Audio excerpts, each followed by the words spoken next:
नमस्ते दोस्तों। आज जो टॉपिक हम डिस्कस करने जाएंगे, ठीक है, वो बहुत ही इंटरेस्टिंग टॉपिक है और साथ ही साथ बहुत कंफ्यूजन टॉपिक भी है स्टूडेंट्स के लिए। तो हम constitution of India, that is Bharat का संविधान के अंदर जो टॉपिक पढ़ने जा रहे हैं वो एक सिद्धांत है, डॉक्ट्रिन है, ठीक है, जिसमें कंफ्यूजन होता है बहुत लोगों को समझने में। तो आज मैं बहुत ही क्लियर तरीके से आपको एक्सप्लेन करूंगा। क्या टॉपिक का नाम है? डॉक्ट्रिन ऑफ सेपरेबिलिटी, ठीक है। अब भाई जो ये अर्थ है ना, आपको इसी टाइटल में इसका मतलब समझ में आएगा। सेपरेबिलिटी मतलब सेपरेट कर देना, अलग कर देना, ठीक है। तो देखिए, सबसे पहले हम ये समझेंगे कि इसका एवोल्यूशन कैसे हुआ, इसका बैकग्राउंड क्या था इस डॉक्ट्रिन के आने का, मतलब कि क्या पर्पस था, इसका क्या यूज था, ठीक है। तो उसको हम पहले समझते हैं।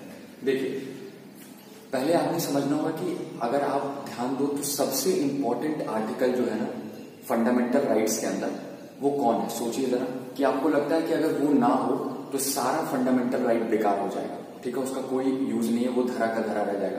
तो कौन सा ऐसा आर्टिकल है, ठीक है, जो कि फंडामेंटल राइट्स को एक बहुत ही सुप्रीम इंपॉर्टेंट बनाता है, ठीक है। तो आपका उत्तर यही होगा कि वो आर्टिकल कौन सा है? आर्टिकल 13, अनुच्छेद 13।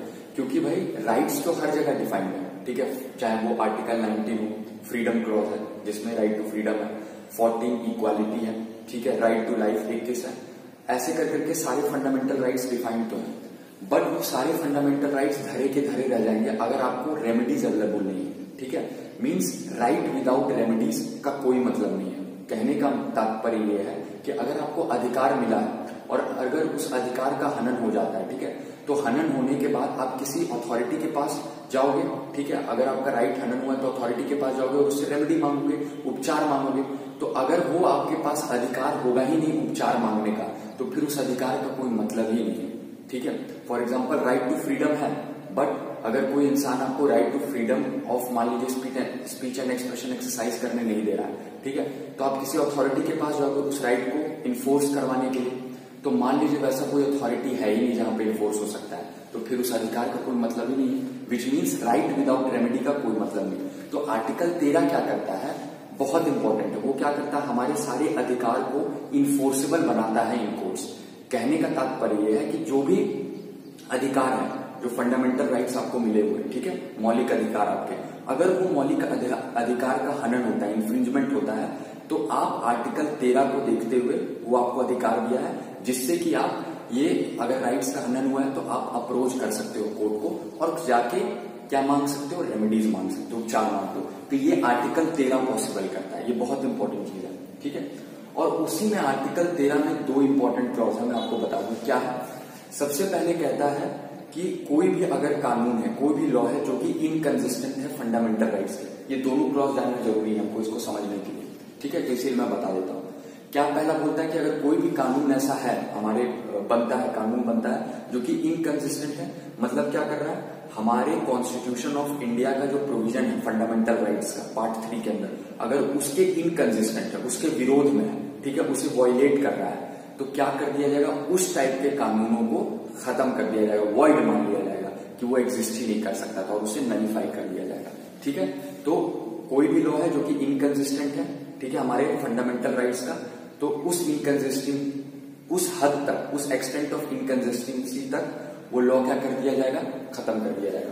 और सेकंड क्लॉज इसका ये कहता है कि कोई भी जो स्टेट है, ठीक है, स्टेट मतलब जो हमारी गवर्नमेंट है, वो कोई भी ऐसी लॉ ना बनाए, कानून ना बनाए, ठीक है, जो कि क्या कर रहा हो? हमारे फंडामेंटल राइट्स को वॉयलेट कर रहा हो। और अगर बनाती भी है वैसा कानून तो फिर क्या कर दिया जाएगा? वो खत्म कर दिया जाएगा, रद्द कर दिया जाएगा। तो अब देखिए सवाल यही आया। अब देखिए सवाल क्या है, मैंने लिखा कि ये तो भाई दोनों क्लॉज मैंने आपको एक्सप्लेन कर दिया कि जिस हद तक, जिस एक्सटेंट ऑफ इनकंसिस्टेंसी तक कोई लॉ बनता है, अगर वो वॉयलेट करता है फंडामेंटल राइट को, तो वो क्या किया जाएगा? वो लॉ को खत्म कर दिया जाएगा। लेकिन सवाल अब आया कैसे किया जाएगा? वो जो जिस एक्सटेंट ऑफ इनकंसिस्टेंसी है उस लॉ का, उसको हम कैसे हटाएंगे, क्या प्रोसेस करेंगे? वही सवाल है। How to apply this theory in practical use by the court. तो कैसे कोर्ट अप्लाई करेगी, ठीक है, इस थ्योरी को जो मैंने अभी आर्टिकल 13 का 1 और 2 आपको बताया। तो इसको अप्लाई करने के लिए ही डॉक्ट्रिन ऑफ सेपरेबिलिटी आया। दैट मीन्स सेपरेबिलिटी क्या करेगा? मान लीजिए अगर कोई लॉ है, ठीक है, और अगर कोई पर्टिकुलर लॉ क्या कर रहा है, पर्टिकुलर सेक्शन चाहे लॉ, वो वॉयलेट कर रहा है फंडामेंटल राइट को, तो जो लॉ वायलेट कर रहा होगा, जिस इनकंसिस्टेंसी तक वो वॉइड होगा, हमारे फंडामेंटल राइट तक, उस इनकंसिस्टेंसी तक, उस एक्सटेंट ऑफ इनकंसिस्टेंसी तक वो लॉ को क्या किया जाएगा, खत्म कर दिया जाएगा। तो खत्म कैसे किया जाएगा, सेपरेट कर दिया जाएगा उसको। मान लीजिए एक छोटा सा एग्जांपल हम लेते हैं, ठीक है। कोई एक कानून है, उसका एक पर्टिकुलर सेक्शन जो है वो फंडामेंटल राइट को वायलेट कर रहा है, तो पूरे लॉ को खत्म नहीं किया जाएगा, उस पर्टिकुलर सेक्शन को क्या किया जाएगा, सेपरेट कर दिया जाएगा उस इम्पंजेंट एक्ट से, ठीक है। वो एक्ट जिसपे आर्ग्यूमेंट चल रहा है, जिसपे बहस चल रहा है, तो उस आर्टिकल, उस पर्टिकुलर लॉ से वो जो सेक्शन है और या फिर वो जो भी पार्ट है जो कि इनकंसिस्टेंस है हमारे फंडामेंटल राइट्स का, उसको अलग कर दिया जाएगा, उससे सेपरेट कर दिया जाएगा, ठीक है। तो अब हम समझते हैं कि कैसे एप्लीकेशन है, किस तरीके से कोर्ट्स जो है ना वो अप्लाई करती है इस डॉक्ट्रिन को, और किस तरीके से इसका फंक्शनिंग है, वर्किंग कैसे होता है इस सिद्धांत का, ठीक है। अब वो हम समझेंगे उसके एप्लीकेशन को प्रैक्टिकली। तो मैंने एक छोटा सा केस लॉ लिया है, AK गोपालन वर्सेस स्टेट ऑफ मद्रास, आपको समझाने का। अब देखिए इसमें क्या होता है, एक सेक्शन 14 रहता है प्रिवेंटिव डिटेंशन एक्ट ऑफ 1950, ठीक है। मतलब ये कानून रहता है प्रिवेंटिव डिटेंशन एक्ट, उसके अंदर एक धारा रहता है सेक्शन 14 जो कि क्या करता है, वॉयलेट करता है आर्टिकल 22 ऑफ द कॉन्स्टिट्यूशन को। अब सबसे पहले आपका सवाल आ रहा होगा कि भाई ये प्रिवेंटिव डिटेंशन एक्ट का क्या मतलब है। तो अगर आपको इसको डिटेल में समझना है तो मैंने वीडियो बना रखा है, आप उसको देख सकते हो, रेफर कर सकते हो। बट अभी के लिए शॉर्ट इतना जान लीजिए कि देखिए दो तरीका होता है जेल जाने का, कस्टडी में जाने का पुलिस का। पहला तरीका क्या है कि आपने कोई क्राइम किया है, उसके अकॉर्डिंग कोर्ट में प्रोसीडिंग चला और आपको पनिशमेंट अवॉर्ड हुआ, ठीक है, तो आप जेल चले गए। दूसरा तरीका है अगर आप पे कोई सस्पिशन हो रहा है, ठीक है, कि आप फ्यूचर में ऐसा कुछ कमिट कर सकते हो, ठीक है, कुछ एक्टिविटी कर सकते हो जिससे कि public piece, public order disturb होगा, ठीक है, उसमें डिस्टर्बेंस आएगा, तो उसके अंदर मतलब आपने अभी किया नहीं है कोई एक्टिविटी, अटेम्प्ट भी नहीं किया, ना कोई ऑफेंस अभी किया है, बट उसको देखते हुए, पब्लिक पीस को देखते हुए आपको क्या किया जाता है, आपको डिटेन कर दिया जाता है, ठीक है। जैसे कि आपने देखा होगा जम्मू एंड कश्मीर में कितने जो अलगावादी हैं, ठीक है, अभी उन्होंने कुछ एक्टिविटी नहीं किया होता उससे पहले ही, क्योंकि एक सस्पिशन होता है, थ्रेट होता है कि जिससे कि पब्लिक पीस डिस्टर्ब होगा, तो इसलिए उनको क्या किया जाता है, डिटेन करके रख लिया जाता है, जो अलगावादी होते हैं, ठीक है। तो ये मैंने एक एग्जाम्पल दिया, तो यही बेसिकली एक्ट था। अब उसके अंदर एक सेक्शन 14 था, धारा 14, ठीक है। वो क्या कहता था, देखिए प्रॉब्लम क्या था, वो ये कहता था ना कि जो भी पर्सन डिटेन हुआ है ना उसके अधिकार को छीनता था। क्या छीनता था कि वो कोर्ट में ये नहीं बता सकता कि रीजन क्या है उसके डिटेंशन का, what is the reason of his detention, क्यों, क्या रीजन है डिटेन होने का, वो बता ही नहीं सकता कोर्ट में। तो अब देखिए ये क्यों इंपॉर्टेंट है। कोई भी जब आपको ये पता हो कि आप क्यों डिटेन हुए, ठीक है, आपको क्यों जेल में डाला गया, क्यों कस्टडी में डाला गया, जब आपको ये बात पता रहेगी तभी तो आप उसके विरोध में जस्टिफिकेशन दोगे, ठीक है, और एक्सक्यूजेस दोगे और अपने आप को जस्टिफाई कर पाओगे, जिससे कि अल्टीमेटली आपके पास एक चांस रहेगा कि आप उस जेल से चाहे उस कस्टडी से बाहर निकल सकते हो, ठीक है।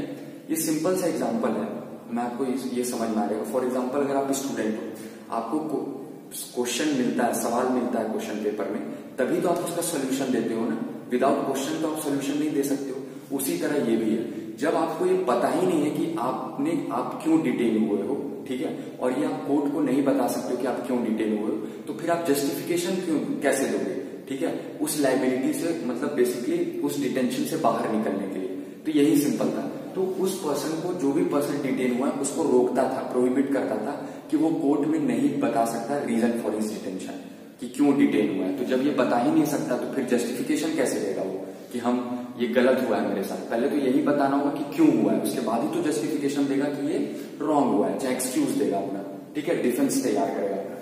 तो ये बेसिकली प्रॉब्लम था। अब ये हमारे 22 के अंदर, यानी कि पार्ट 3 फंडामेंटल राइट के अंदर, आर्टिकल 22 के अंदर ये राइट है कि किसी का, कोई भी पर्सन अगर डिटेन हुआ है चाहे अरेस्ट हुआ है, उसके लिए कुछ अधिकार बनाए गए आर्टिकल 22 के अंदर, जो फंडामेंटल राइट हमारा क्या है। जैसे कि अगर कोई पर्सन अरेस्ट होता है तो उसको 24 घंटे के अंदर क्या करना है, मजिस्ट्रेट के सामने पुलिस अथॉरिटी को रिप्रेजेंट करना है, और वहां पे मजिस्ट्रेट जो भी होगा, जो जज होगा, वो देखेगा कि क्या ये जिसका जो गिरफ्तारी हुआ क्या वो रीजनेबल ग्राउंड्स है कि नहीं, ये चेक करेगा।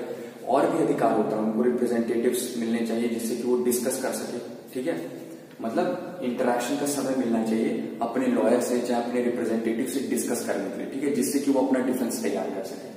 और उनको ये भी पता होना चाहिए, जो भी पर्सन डिटेन हो रहा है ना, उसको अधिकार है ये जानने का कि हम क्यों डिटेन हुए हैं, what is the reason on which ground I have been detain, हमको क्यों कस्टडी में डाला गया, चाहे जेल में डाला गया। तो ये बेसिक अधिकार है आर्टिकल 22 के अंदर। तो आर्टिकल 14 क्या कर रहा था, उस फंडामेंटल राइट को वायलेट कर रहा था। तो एज सच अभी हम लोग डिस्कस किए कि जब कोई भी लॉ जो है, ठीक है, क्योंकि सिर्फ सेक्शन 14 ही वायलेट कर रहा था, तो सेक्शन 14 क्या हो गया, 14 क्या हो गया, इनकंसिस्टेंट हो गया फंडामेंटल राइट्स का, जो हमने आर्टिकल 13 भी डिस्कस किया। तो जब आर्टिकल 13 को, ठीक है, वो वायलेट कर रहा है वो सेक्शन, तो फिर क्या किया जाएगा, उस पर्टिकुलर सेक्शन को हटा दिया जाएगा। तो बस कोर्ट ने भी यही किया। अब देखिए यहाँ पे आपको समझ में आएगा कि किस तरीके से डॉक्ट्रिन ऑफ सेपरेबिलिटी अप्लाई करता है। इम्पंजेंट एक्ट, इम्पंजेंट एक्ट क्या है, जो प्रिवेंटिव डिटेंशन एक्ट है, जिसमें त्रुटियां हैं, ठीक है, जिसमें डिबेटेबल है, जिसपे डिबेट चल रहा है कि भाई इसमें प्रॉब्लम है। सिंपल अगर कहूं तो जो एक्ट पे डिबेट हो रहा है वो इम्पंजेंट एक्ट है, ठीक है, जिसमें कि प्रॉब्लम है। तो इसमें सेक्शन 14 क्या है, प्रॉब्लम है, तो प्रॉब्लमेटिक एक्ट है, ठीक है। अब इसमें से क्या किया कोर्ट ने, सेक्शन 14 को जो प्रॉब्लम क्रिएट कर रहा था, जो कि इनकंसिस्टेंट था फंडामेंटल राइट का, उस सेक्शन 14 को माइनस कर दिया, वही मैंने माइनस का साइन दिया, हटा दिया। तो इसी तरह क्या हुआ, सेक्शन 14 हट गया, तो अब जो रिजल्टेंट आया वो एक्ट अनएफेक्टेड था, ठीक है। अब वो सारे दोष से, सारे प्रॉब्लम से मुक्त था, ठीक है। तो देखिए डॉक्ट्रिन ऑफ सेपरेबिलिटी क्या करता है, क्या हेल्प करता है कोर्ट को, कोर्ट को यही हेल्प करता है कि देखिए अब अगर कोई पर्टिकुलर अधिनियम में, एक्ट में कोई प्रॉब्लम है, ठीक है, कोई सेक्शन है जो कि फंडामेंटल राइट को वायलेट कर रहा है, तो पूरे एक्ट को ख़त्म ना करके क्या करता है ये डॉक्ट्रिन, क्या मदद करता है, जो पर्टिकुलर सेक्शन फंडामेंटल राइट को वायलेट कर रहा होगा उसको सेपरेट करने में सिर्फ मदद करता है, अलग करने में मदद करता है, जिससे कि पूरा एक्ट वायलेट नहीं होता, ख़त्म नहीं होता है, ठीक है, और बाद का जो रिजल्टेंट एक्ट होता है वो सही होता है। तो यही होता है बेसिकली डॉक्ट्रिन ऑफ सेपरेबिलिटी, ठीक है। Thank you.